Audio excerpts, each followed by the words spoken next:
ذرا تصور کیجئے آپ ایک ایسے میدان میں کھڑے ہیں جہاں سورج صرف 1.25 میل کے فاصلے پر ہے، چہرے جھلس رہے ہیں، پاؤں سے خون اور پانی رس رہا ہے، لوگ پسینے میں شرابور ہیں اور وقت 50,000 سال۔ آج کی کہانی میں ہم چلیں گے میدان حشر میں۔ السلام علیکم۔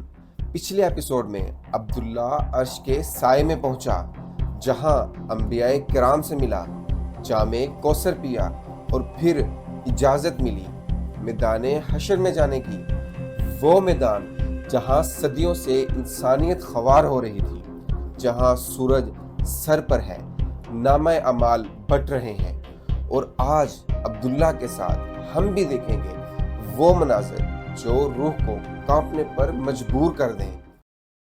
عبداللہ اور صالح ایک دفعہ پھر تیزی سے چل رہے تھے، عرش کی حدود سے نکلتے ایک انتہائی گرم جھنسا دینے والا ماحول۔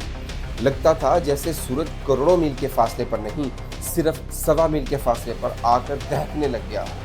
ہوا بالکل بند تھی، پانی کا نام و نشان نہ تھا، لوگ پسینے میں ڈوبے ہوئے تھے، چہروں پر وحشت، آنکھوں میں خوف، بال خاک آلودہ، جسم پسینے سے شرابور، پاؤں میں چھالے اور ان چھالوں سے رستا ہوا خون۔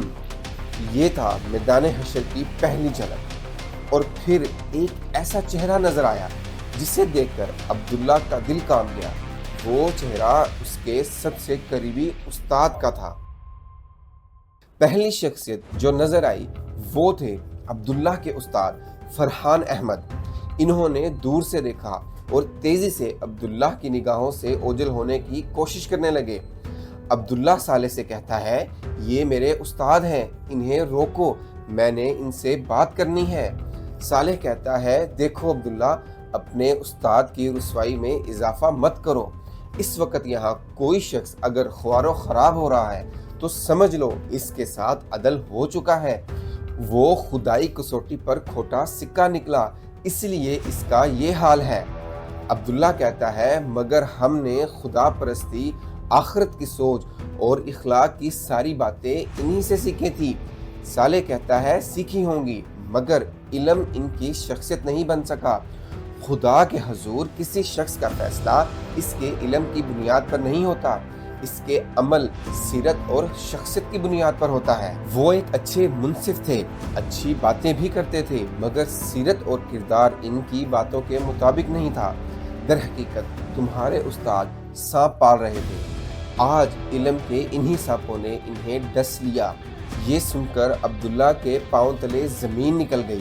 عبداللہ کے سامنے ان گنت لوگ بھاگتے، دوڑتے، گرتے پڑتے چلے جا رہے تھے۔ فضا میں شعلوں کے دہکنے کی آواز، لوگوں کی چیخیں، رونا پیٹنا، آہذاری۔ کوئی سر پکڑے بیٹھا تھا، کوئی منہ میں خاک ڈال رہا تھا، کوئی سینہ پیٹ رہا تھا، کوئی اپنے ماں باپ، بیوی بچوں، دوستوں اور لیڈروں کو اس تباہی کا ذمہ دار ٹھہرا رہا تھا۔ اور ان سب کا مسئلہ ایک ہی تھا، قیامت کا دن آ گیا ہے اور ان کے پاس اس دن کی کوئی تیاری نہیں۔ اچانک ایک شخص عبداللہ کے قریب سے چلایا، ہائے، اس سے تو موت اچھی، اس سے تو قبر کا گڑھا اچھا۔